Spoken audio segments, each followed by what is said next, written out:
What's going on, everybody? Welcome to Red Summit 27. I'm here with the greatest four-man band in the game. Up to my top left, I've got Aussie's finest. I've got Troy, the frontman for the Whole Lot of Bull podcast. He's been getting some good attention on that thing lately, so go and check him out. Troy, how you doing, brother? I'm doing good, man. A nice, beautiful Sunday morning here in the land down under. You know, it was a pleasure to have the gentleman below me join me for a live stream yesterday on Whole Lot of Bull. So thanks to everyone that tuned in for that one. But yeah, ready to talk some more Chicago Bulls. Let's do it. Fuck yeah! And speaking of that, man, he is the frontman for the Chicago Bulls podcast, Locked On Bulls. He's the CEO and emperor of the entire Chicago sports network. Come on, man! You don't think emperor sounds tight? That's a dope title. No. Listen. Saying emperor gives me too many flashbacks. Things my people went through. I don't want to be an emperor over anybody. Fuck! How do we always end up going there so early on? Oh my god! There's always some way that I'm racist within the first minute of the podcast. All I can say is that your ancestors are very proud of you right now, Phil. Oh my god, fuck my ancestors, dude. Fuck those people. But all right. But yeah, Haize, it's a pleasure to have you, brother. Anyone who hasn't checked it out, Haize dropped a hot takes episode on Bulls Without Borders channel this week. We're actually going to be doing more solo episodes and stuff like that. Haize kicked ass on it. But how are you doing today, Haize? Other than placing you, with some bad flashbacks. I'm doing. I'm not that old. I'm not getting flashbacks to slavery. That's crazy. Flashbacks to slavery is wild. This is getting worse. Your ancestors' memories get lodged in there. They say there's somewhere genetic memory. Yeah, they do say that's the thing. They do say that's the thing. But no, it's been a good week, man. I feel like there's a lot. Like, you could feel the excitement as we get closer and closer to the draft build back up in the Bulls fan base. And that it's been so long since we've had like a mass. Like, there's been little people who were excited about the Josh Giddey trade. Some people were excited about, Modest Buzelis and the ascent there. But it just feels like the community as a whole is getting back on the same page, which is really fun. And then you have, some people that want to use the playoffs to shit on Josh Giddey randomly, but we're going to keep it positive here today. So I'm going to leave it at that.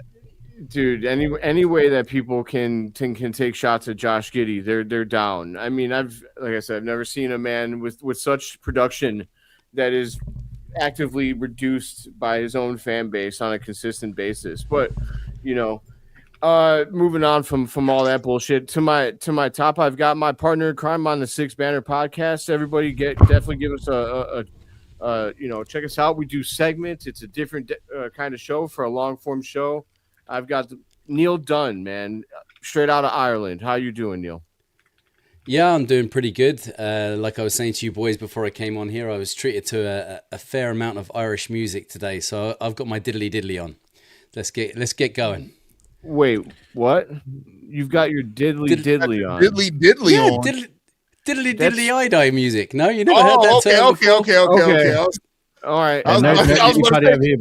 You're never beating the Diddy accusations by saying shit like that. You're never beating the Diddy accusations. Yeah, see, there's a different meaning for diddly over here, So I know it means the same thing here too, unless you put it in the sentence diddly diddly eye.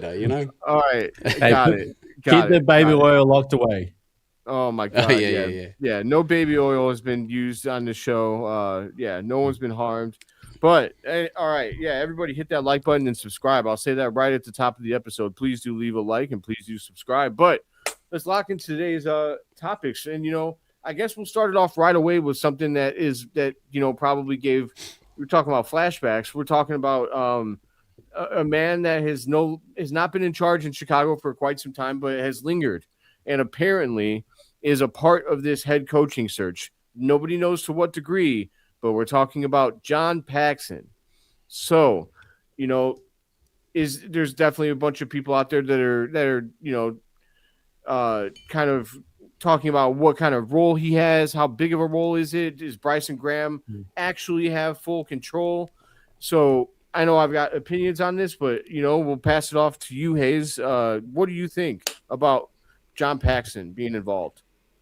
It's not surprising to me. Like him, like at least from what I read, is that he's sitting in on the interviews. I think like at this point, like John Paxson may outlive the Reinsdorfs as far as being part of the Bulls organization. Like he's always around. Like he's always going to be around. He's been on payroll to some degree for almost 30 years at this point. He's not going anywhere anytime soon. So I'm not surprised with that. And especially as the team transitions to somebody new in the front office, John Paxson's, he's like the guy.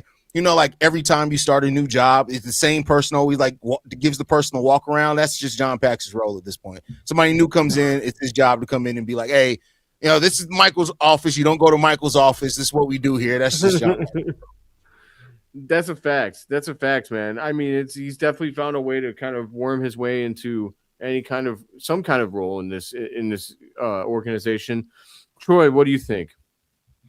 Man, it's not like I said, it's not surprising. He's part of the furniture with the Chicago Bulls now. Like, he's not going anywhere probably until he carks it and he's 6 feet below. Like, he's going to be part of everything that the Chicago Bulls do until the man dies. That's basically what it's going to be. Yeah. And we may not like it, but we might as well just accept it because he's not going anywhere. Good point, Neill. Yeah, it seems like John Paxson is in a position like that Dire Straits song, isn't it? Money for nothing. He gets to be a part of this organization. It doesn't matter what he does or doesn't do, right or wrong. The dude is untouchable. He's always going to be a part of it. He's, like you say, he's a part of the furniture. He's ingrained in the franchise at this stage, and it is what it is. We just got to accept it, I guess. He's going to have his claws or his teeth into some part of every decision that's made by the front office, by the sounds of things. Man, even when the man begs to leave, he still stays. Yeah, man. I mean, he stepped back from that role himself. He wasn't pushed or kicked, Well, he wanted to quit, and then was like, all right, well, but we'll give you go do this role instead, so you're not out the building. Yeah, man, it definitely never fails with him. That's for sure. It does feel like it's inevitable. I'll say this though, I think it's probably overblown. I don't think that. I still think that this is Bryson Graham's show. Michael Reinsdorf was very much, emphatic on saying that the head coach search was Bryson Graham's choice. Like because Bryson Graham even tried to say that it was a collaboration in front of Michael Reinsdorf, and Michael Reinsdorf was like, no, you're hiring the head coach. So, like, while I'm sure that he's asking people, what do you think? I think at the end of the day, he's making his own decision. And so I don't think, if you have a problem with the fact that Paxson is actually up there able to give his opinion at all, I get it. But I don't think he's actually, kind of swaying anybody to his side. If he's like standing alone on an island with an opinion, I don't think he's going to be getting his way. You know what I mean? So can I ask you a question on that? And this is to everybody, right? In that presser when Bryson Graham kind of said, like, we'll be making the right decision about the head coach, and Michael completely pointed back at Bryson and said, no, you'll be making the decision.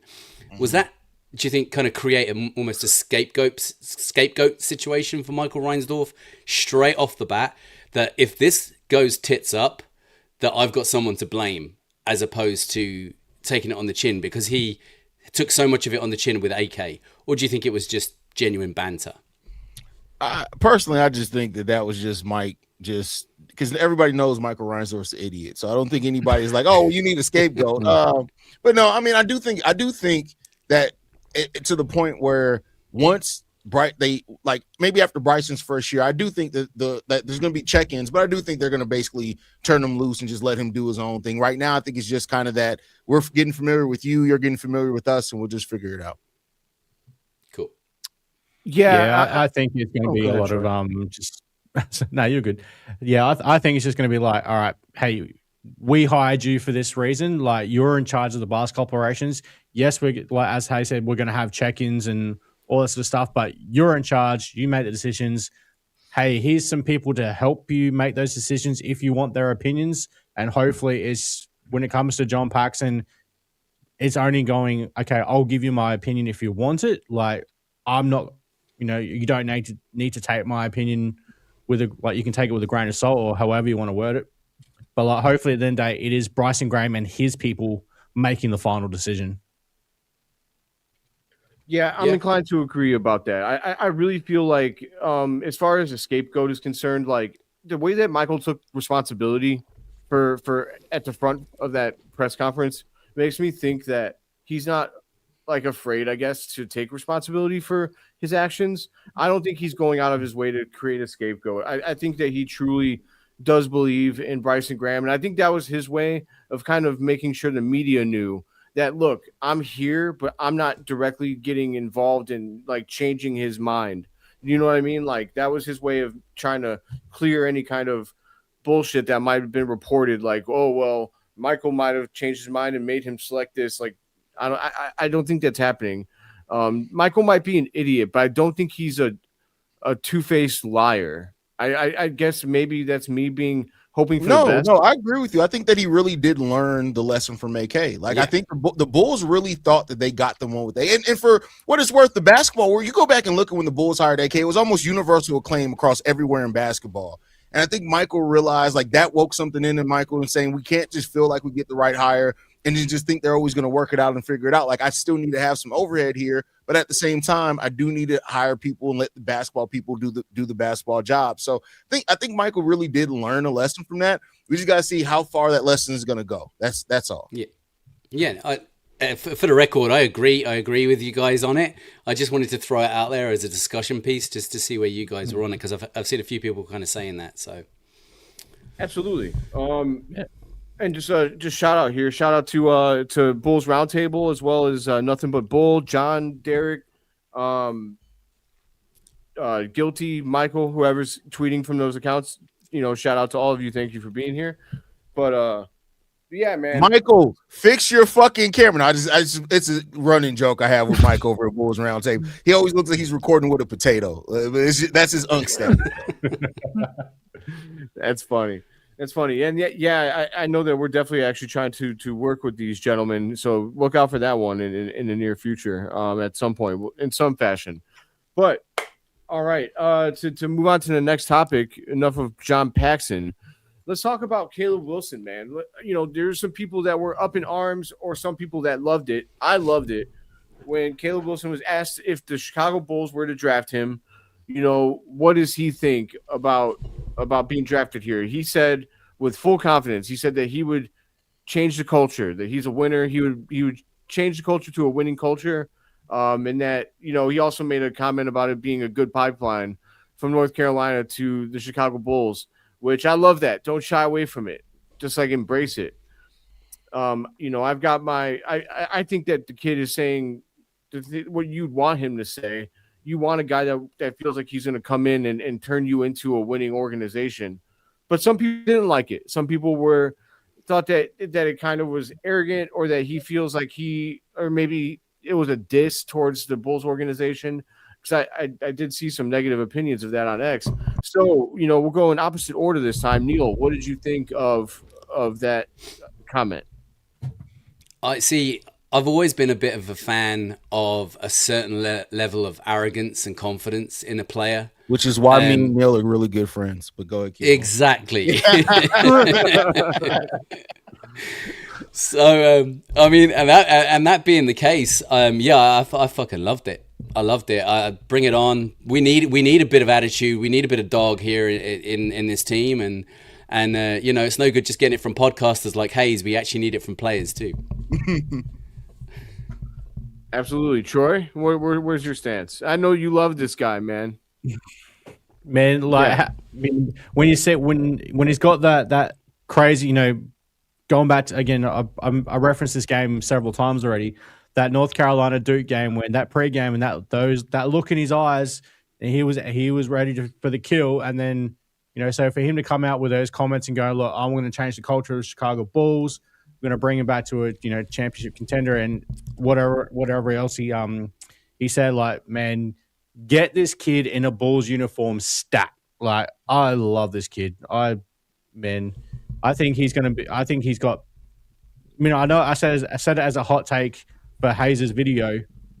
There's definitely a world where, you know, he falls to the Chicago Bulls, but he becomes the best player out of the top 4. And Caleb ain't no bitch. He can handle the Vegemite. I'm a little bit lost on that.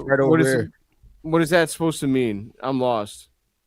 Well, okay, and this even goes to some of my fellow Australians, right?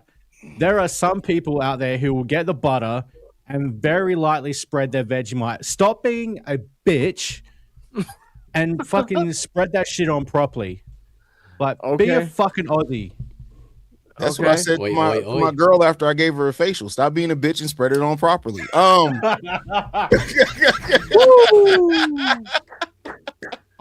This isn't that is why this show is rated PG-13. Listen, since we switched the show to Saturdays, after hours. Since we switched the show to Saturdays, you don't know what version. At Saturday at 5, you can get normal me, you can get drunk me, you can get you can get post sex session me, depending on what me and my girl got going on that day. It could be anything possible. I don't know what's going to happen. This might be post sex session. No. I just no. Okay. This is just me. This is just me being a little bit tired because I didn't get to have my old man midday nap. By the way, the closer you guys get to 40, Troy will tell you this. There's nothing better than the midday nap. I'm not. There's sometimes where legitimately me and my girl, I'll be like, hey, let's just cuddle and take a nap. She'll be like, absolutely. That hour nap in the middle of the day, I love it. Anyway. Oh yeah, hits like crack, man. Hits like crack. But hey, Haize, what are you thinking about for Caleb Wilson, man? Here's what I'll say about Caleb Wilson. And for anybody who does, like, you should want a player to have confidence coming in here. I don't know where we got with this culture where, like, it's not. It'd be different if he was like calling out people. He was like, yeah, I'm better than Darren Peterson. Fuck him. Like, that's where it's like, okay, you're doing a little too much. But you want somebody who is projected to be a top 4 pick, where somebody should change the culture of your franchise to say, hey, listen, if they draft me, I'm coming here to change the culture. I'm coming here so we can win. He said the pipeline between North Carolina and Chicago. Like, he's somebody who's very aware and in touch with this Bulls fan base, because I can't think of a player since other than him. It was Michael Porter Jr. was the last player that actively campaigned to be a Chicago Bull. Like, people will probably forget Michael Porter Jr. was showing up to workouts for other teams in Bulls gear. Like, that's how much he wanted to be drafted by the Chicago Bulls, right? I wanted him too. I wanted him. Oh man. So I like the fact that A, it seems like he wants to be here. B, that he has the confidence that he can do it. Now, the thing I will say, if you're talking this, you gotta back it up. We talk about some of the greatest shit talkers in our game. They backed it up when they got out there in court. So, there's going to be rookie mistakes and hurdles. I'm not expecting him to step on the court and be a top 10 player in the NBA day one. It's going to take time to build it up. But, like, he has to show that fight. He has to show that desire. He has to show that he has the makings of that guy. And then we're gonna rock with him. We know how Chicago is. We're gonna rock with him, man. Facts. I mean, guys that actually like put on for the city, man, and then like they love to not only rep it, but then they go out there and they do it. We love that, man. I mean, it's because Caleb Wilson is going to be one of those guys that digs in and is going to be like a hard worker, and it's going to show on the court. Does he have things that he can work on from like an off-ball defensive perspective and whatnot? Yes, but he's going to be a defensive playmaker instantly, if you ask me. He's going to make plays on a consistent basis that really get the crowd up. And I just feel like he's a perfect fit for the Bulls. I love this statement by him. Anyone that's trying to knock him for being confident, man, like you said, Haize, you have to back it up. But like I also don't expect him to come in and make the Bulls have a winning season in one season. Like it's still a team game at the end of the day. So I'm sorry, was someone trying to cut in there? So I think Caleb's also realistic enough to, like, as much as he's wants to come in and change the culture and get us back to being a winning organization, I think he's realistic enough to know that's not going to happen in one season or even 2. It's going to be a process. And I think Caleb is probably smart enough, he goes to North Carolina for a reason. You got some smart kids going to that school. I mean, I think he knows it's going to be a process. It's not going to be a flip of the switch. Plus, it's like you say, it's not just one player that's going to turn this franchise around. It's going to be the collection that is put it together for this team going forward, and that's going to take more than one draft and one free agency window. That's going to take a period of time, and We just hope it's a smaller period of time than it is a longer period of time. But that's the kind of attitude that we need, not just from Caleb or whoever we draft at 4, but from everybody coming in to play for the Bulls going forward. We need that mentality. Absolutely, dude. He definitely comes across like a franchise like culture setter, and that's exactly what we should be looking for. The opposite to me of like, and we could bring this up real quick. I don't know if we've discussed this on this show, and it just kind of came up in my mind. What do you guys? There's been a lot of like people talking about the Bulls acquiring Ja Morant to absorb his contract and get potentially maybe some picks in the process. Maybe I know someone suggested moving up to 3 from 4. What do you? I mean, but to be honest with you, my personal opinion, I'll give it real quick, is I think that Ja Morant could kill your culture before it even gets started. And so I'm worried about doing that. I know he's got talent, but the risk is too great for me. Like, Haize, what do you think about that? Yeah, the thing, and this isn't about like some misguided thing and love for like Josh Giddey or anything like that. Just simply put, who would want Ja Morant on this Bulls team right now while you're trying to set a culture? Like you don't want that. Like, not only, let's just look at the play. His play on the court has gotten worse. Each of the last 3 years has gotten worse. He shot the ball worse each of the last 3 years. His number of games played has gone down each of the last 3 years. It's just too much around Ja Morant needs to go to a winning culture. And I mean that the Bulls aren't good for Ja Morant right now, and Ja Morant definitely ain't good for the Chicago Bulls right now. Go to Miami, where Eric Spoelstra is going to get in your ass if you try to bring that shit over there. Right now, we got too many young guys. We're trying to mold this team. We're trying to do that. You don't need a distraction like Ja Morant around right now, in my personal opinion. And it's reasons on the court. It's reasons off the court. I'm just good right now. I don't think there's an amount of assets that are there. Like in the theory, because if you're talking about the theoretical trade that like we swap picks with them, so we move up to 3 and they get 4. Like, it's not worth it to move with 1 pick to completely ruin your culture before you get a chance to build it, in my personal opinion. I agree wholeheartedly. What do you think, Troy? Man, like, okay, I will say this. When Ja Morant was a prospect coming into the draft, I absolutely love that kid, and I wish we could have been in a position to get him. But ever since all that gun shit's gone down and his body is just starting to break down on him, no, thank you. Keep that kid far away from Chicago as possible. And Haize, you actually bring up a really good point. He should go to a place like Miami, not just because of Eric Spoelstra, because Pat Riley, we know what Pat Riley's like, being the Army guy. Was it the Army or the Navy that he was part of, or his dad was from? That shit, if Pat Riley and Eric Spoelstra couldn't pull him in line, there's no hope for him. But it's just not worth trading up, going in one spot and getting off of, but we get off of Patrick Williams' contract. It's like, no, getting Ja Morant is not worth it. Just to get off of P. Will and getting up to the number 3 pick instead of 4. P. Will is dead money, but he's not actively ruining your team. Like, he could just be sat on the bench and you can forget about him. Neill, what do you think? All the way down to the left. All the way down to the left. Patrick. Yeah. P. Will is a problem, but he's not a big problem. He's a let's forget about him type problem. And to replace him with a potential very large problem in Ja Morant, it could be suicide to a degree. It could be a swing and a hit, but I think that the risk is way too high to bring in a player like Ja Morant to a team where you're trying to set a culture. You're trying to set this team up for the next 10, 15 years, and you bring in a volatile character such as Ja Morant, and it could be destructive to the future of the culture of this team. I agree, man. I agree. I just don't think that, the juice isn't worth the squeeze at this point in time. But moving on from there, I squeezing on men, Phil? No, I'm definitely. I mean, it's not worth the squeeze in 2 different ways, and I'm not even gonna. I mean, you look like a hugger. You look like a good hugger. How dare you? I'm a bad hugger, man. I'm terrible. You're a bad hugger? No, I'm just kidding. I thought you had some like. No, I didn't even like alternative. Some innuendo? No.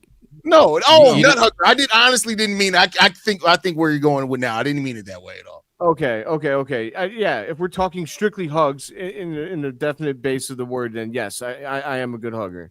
I'm a big old bear, Chicago style. You roll in and hug afterwards, Phil, or do you roll away and fart? Huh? I said, do you roll in and give a hug afterwards, or do you roll away and fart? What do you mean? Phil's definitely the type to hug and fart. Like he just embraces part of the experience. That's true. Like if I'm gonna fart, I'm at least gonna include a hug with it, so that it's not, all fucked up. But I also said I was a big bear, and I want to take back that statement because people can do with that what they will as well. Listen, here's the thing: when you start worrying about that, anything can be turned into a pause moment. There's so many extra meaning to words nowadays. Like anything could be turned into a pause. I worry about that with you all the time, Ace. I am susceptible. Yes. I don't know what you ever may mean by that, Phil. All right, man. Fair enough. I did want to. So I know we've talked about the picks and everything like that till we're blue in the face. But I did have I had a question about one, and then I had a fun little exercise with the other. So we've talked about all the different players that we like at 15, but I thought, how cool would it be if we ranked them straight up? So, I'm going to include all these following players, and I'd like you to rank which ones you'd want based on, just your opinions. So Ade Mara is going to be in there. Kristanak Jr. is going to be in there. Jaden Quintance, Hannes Steinbach is going to be in there. Morris Johnson's going to be in there. Ooh, is there anybody else? Are there any centers that I'm missing? I think that's all of them. So yeah, five centers at 15. I think you hit on all of them at 15. Right. So Mara, Quintance, Morris Johnson, Kristanak Jr. and Hannes Steinbach. So I'll start with you, Neil. How do you got this? Give me your 5. Okay. How many have you got? 5. I've got Steinbach, Mara, Quintance, Cenac Jr. Who did I miss? Morris Johnson. Mara. Who did I miss? Well, Morris Johnson. Moritz Johnson. Okay. All right. So with that list, I would probably go. Let's see. I'd probably put Ade Mara first, then Moritz Johnson, then Cenac Jr., then Steinbach, and then Quintance. Okay, I'm sorry. I'm so sorry. Give me that one more time. That ADHD kicked his ass there in that last 2 minutes. It did. What happened? No, just give me I got distracted. Can you please give me the list one more time? You mean you weren't fully focused on my beautiful tone of voice, Philip?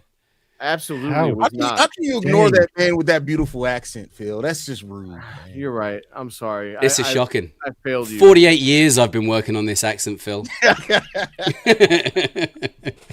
God damn, you're old. I know. Tell me about it. Just all right. Kidding. You look great. No, it's true. I can take it. All right, man. So I'm pretty sure I can go with the same order again. Ade Mara. Okay. Moritz. And then I think I went Cenac Jr., Steinbach, and Quintance. Okay. And I'm assuming that you got Quintance down there because you're worried about his health? Exactly. Okay. That's fair. All right, cool. Troy, what do you got? All right. I think the consensus is probably going to be Ade Mara first. I'm going to throw a curveball and go Jaden Quintance second, just because, hey, I'm going to put some faith in that knee because it was as me and Haize said yesterday on Whole Lot of Ball, it was a freak injury. So I'm going to put some faith in it, and that the defensive upside on that kid, holy shit.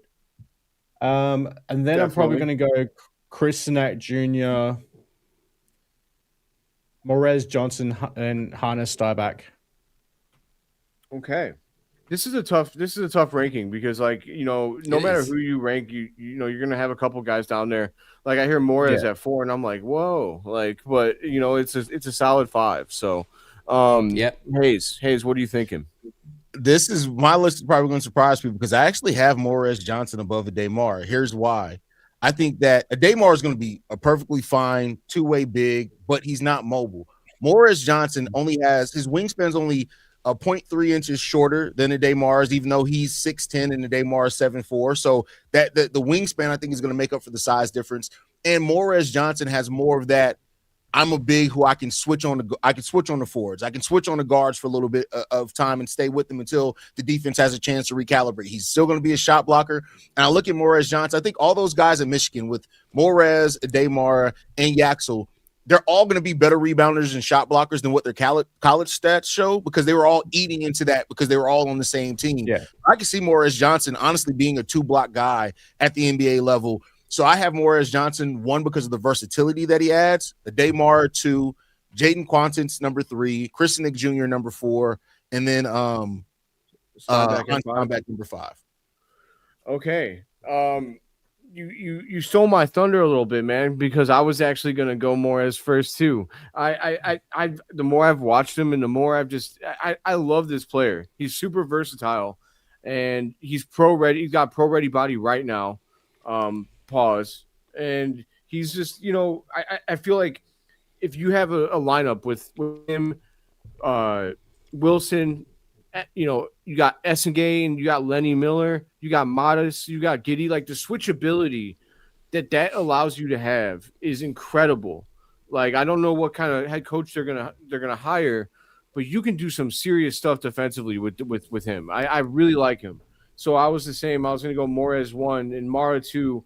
I'm gonna go Steinbeck 3, which I think I've got him higher than you guys. I'm just high on him. I think that he's gotten a little bit of a bum rap being compared to Vooch, but I've got Quintance 4 and I've got Sinak 5, and it's only because of his production. It worries me that he didn't produce at the college level like you would have liked. For to have a 7'5" wingspan but only block half a shot a game. I'm like, what how? How are you not blocking more shots? So, but to be fair, I think all these players can turn out to be fantastic players in the league. Like, I think any one of them can end up being one. Isn't that a fantastic position for the Bulls to find themselves at 15, though? That, the four of us have gone, I think we've each given slightly different answers to that. And that just goes to show how deep this is, even at 15, that there's not necessarily a wrong answer at this point anyway to that question. No. And that's really exciting. Yeah. I'll say this for Quintance. Like, the only thing that scares me with him other than his health might check out, but dude, he's got to get his free throw shooting together. That's a good point. That's a good point. He's going to get hacked a lot because of how active he is. That's a really good point. Yeah, like never right now, Shaq. I mean, he's shooting worse than he shot like 30-something% one year and like 40-something% the other year. I mean, that's bad. If he doesn't get that together, he's going to be pulled off the floor late in games. And then what's all that defense good for? That's what worries me with him. That's a fair argument there. Absolutely. Yeah. But if he can get that together, then and his health is good, dude, he could be a defensive monster. I mean, he could be, right now he kind of reminds me of almost like Ben Wallace. Like, yeah, he's great at defense, but man, what's he going to give you at the free throw line? But remember, Ben Wallace is a Hall of Famer. He is. Yep. But classically though, his free throw shooting was pretty bad. So I think even him, like, what did he shoot in the pros? I'm curious. Like, Ben Wallace, free throw percentage, he shot. Okay, yeah, he had a career mark of 41%. So I guess he is proof that you can shoot like shit at the free throw line. And yeah, I don't know if Haize seen that, but yeah, we do have a Haize. Oh yeah, I don't know. Well, see, this it was off the back of this message, right? From Danilo Lentini Paulino Dan 1618. My God, what the hell? Dude, what the fuck name was that? Sure. I mean, respectfully, that's the craziest name I've ever seen. But yeah, we do have a Haize. We're lucky to have one. Yeah. caught him in the wild. We had to use an ultra ball and everything, dude. The power of a taser. I'm a Pokemon on now. That's what I am. That's crazy. I was waiting for you to be mad. I didn't have to use a master ball, dude. But no, that would be like Kenny Beecham is the master ball. I can't even be mad at that. Yeah, Kenny Beecham, come on the show, bro. Like that's him and Stacey King are like the top tier. Like we got to get those guys on the show. Adam Amin too, but for sure. All right. Oh, and Casey Johnson, him as well. I'm gonna put him up. That's a work in progress. Afro Adam Amin is different. Like, I don't know if that's the right thing to call it, but since he grew his hair out, no, really, like I mean that in a good way. Like, have you heard how candid he's been talking lately? It's like he grew his hair out and said, "Fuck it." Yeah, his aura is up there, dude. He's up there. Yeah. I seen that Pat sat down with him, and I texted him. I was like, I'm jealous that you got to do that. Adam, I guess I'll say it because it's not that big of a deal, but he randomly messaged me like 2 years ago on Twitter and was like, I like your tweets, and told me he liked the articles that I was writing at the time. But yeah, I hopefully, one day we can have him on the show. But I did have one other topic that I wanted to get through. I think there was just one other one, and then we could answer questions if there's any. But the other topic that I had was about Darren Peterson. So nobody's talking about this guy.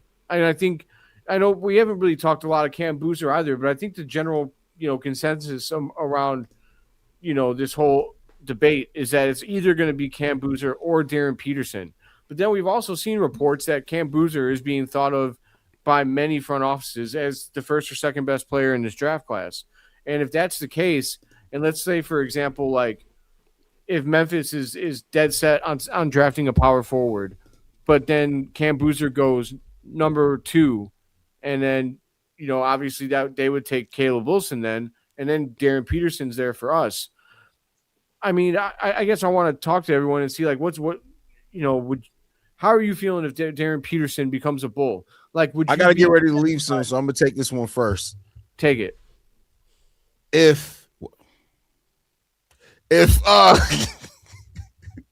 take it like that, it's crazy. But if take it, Haize, take it.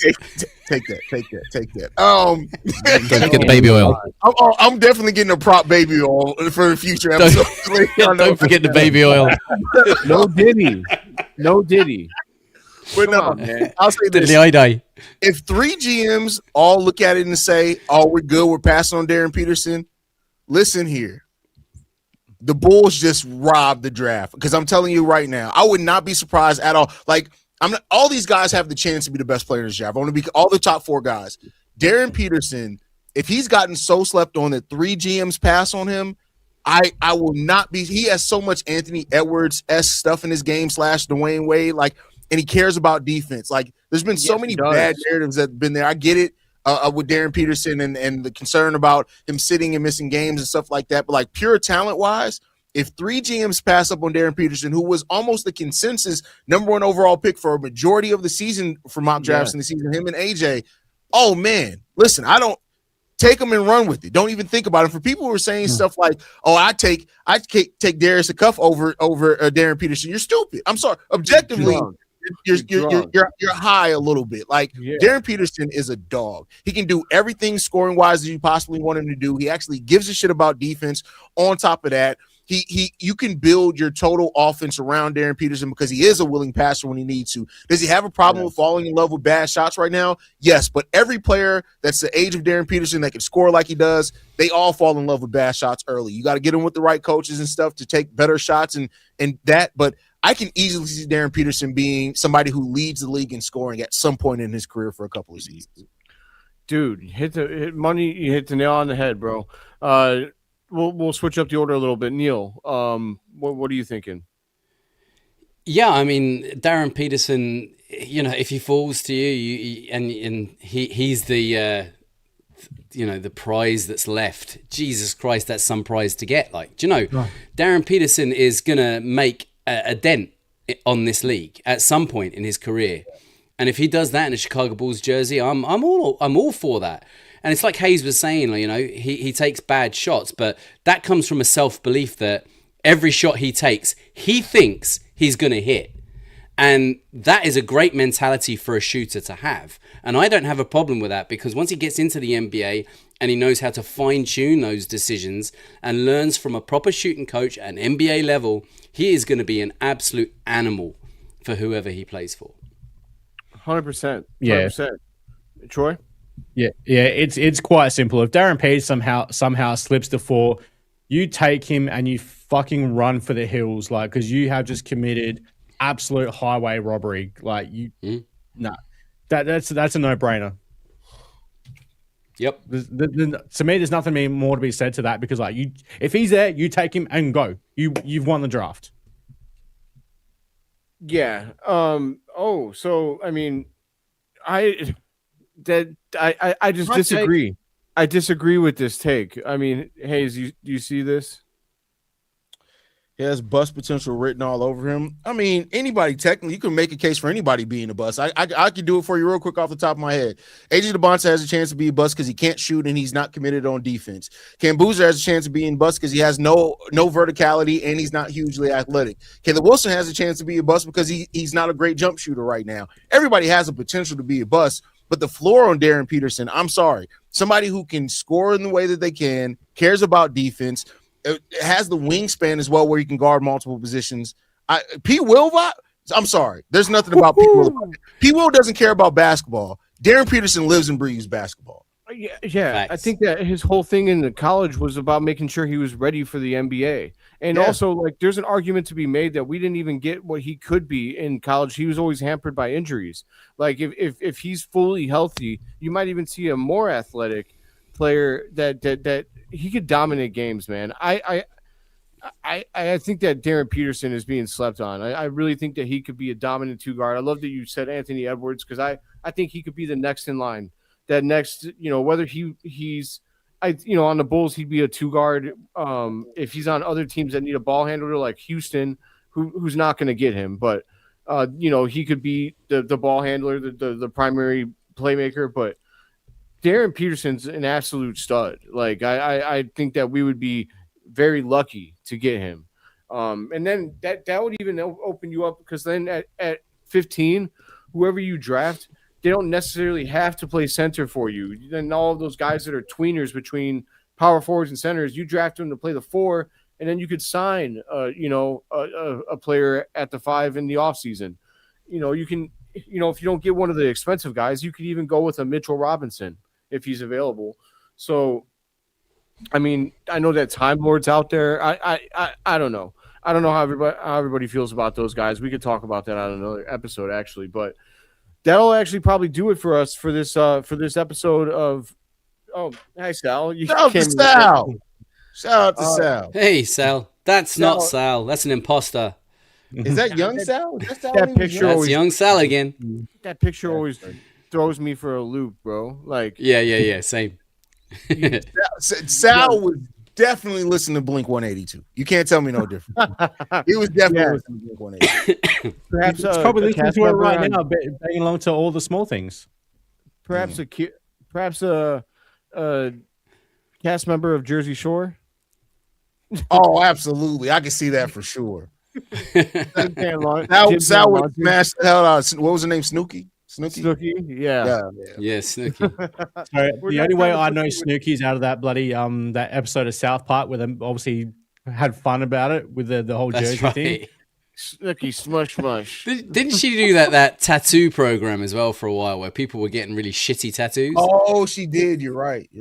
Yeah. All right, fellas. I gotta head. I gotta go cook dinner. Yeah, it's okay. All right, Haize, we're wrapping be good. Up. Take it easy, Haize. All right, fellas. All right, everybody, we're gonna be wrapping up. I think this episode. I think we've gotten through all the topics that we wanted to get through. So why there's no reason for us to carry on talking about nothing or bullshit. So I appreciate everybody that did tune in with us for Red Summit 27. Definitely, throw a like on this episode, please. It's very, very appreciated. Please subscribe if you are not a subscriber. If you're here watching us on X, please come over at Bulls Without Borders or just Bulls Without Borders. Like, we are actually getting closer, like, to monetization, and like, we need your support. And we really appreciate everybody who has tuned in with us. the bigger we get, the more we'll be able to bring in, big time guests, because, the more prominent you look, the better chance you have to bring in better guests so that we can be a greater show for you guys. But we do appreciate everybody that's tuning in with us. You guys have any final words, Troy? No, just a little bit surprised at some of the players that they brought in for pre-draft workouts, like Darius Acuff and Keaton Wagler. But hey, that's just Bryson Graham doing his due diligence. And when we're not going to be we're not going to be drafting anyone outside of the consensus top 4. So stop it. Fact. Yeah. Neill, any last words? No, just thanks to everybody for joining us. Make sure you hit that like and subscribe to the channel. While you're at it, don't forget that Haize is running a competition for everybody that subscribes to the 6th Banner, Cognac Boys, Bulls Without Borders, and Whole Lotta Bull. Okay, Whole Lotta Bull is an extra, but we'll go with that because Troy is here and we love him. So make sure that you sign up to all of those and send a picture of it to Haize or to us at Bulls Without Borders or Borderless Bulls, and we'll make sure you're in the running to win a Chicago Bulls jersey. Hell yeah, man. Who doesn't like free shit? I mean, Haize is trying to give out free shit. We just need a little bit of love from you guys. Also, Sal, we're gonna get this guy back on the show here soon. I'm gonna keep bothering him until he's able to. Not that guy. The real Sal Bass. Not that guy. That's not Sal. the non-Jersey Shore Sal. Yeah. Sal, brother, you got no choice. You are coming back on Bulls Without Borders. Like, there is no options here. You're coming back. Absolutely. Yeah. So while we're at it, make sure you follow Horns Over Hoops with Sal Bass as well. Those guys are doing absolutely great work. That's a fact. I know I'm trying to set up a big time draft thing. Maybe, I don't know what Sal's plans are, but Sal, you would be more than welcome to join us for that. Yeah, we'll see what happens. I know that Jamal of Bull Central I've also been talking to him. Maybe we can get him.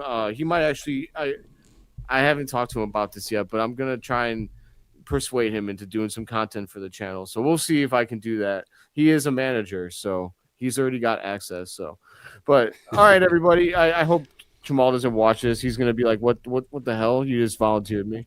But everybody, thank you for tuning in. Please also follow Chicago Bulls Breeze and Chicago Bears Breeze if you're a football fan. Pat, the designer, just gave me a sweet promotion to host the Bears Breeze as well as the Bulls Breeze. All right, now that we've shilled for all of our channels, we really appreciate you guys. Thank you for being here today. And see red, baby. 3 continents, one love. The Chicago Bulls. It's what we do. It's what we do.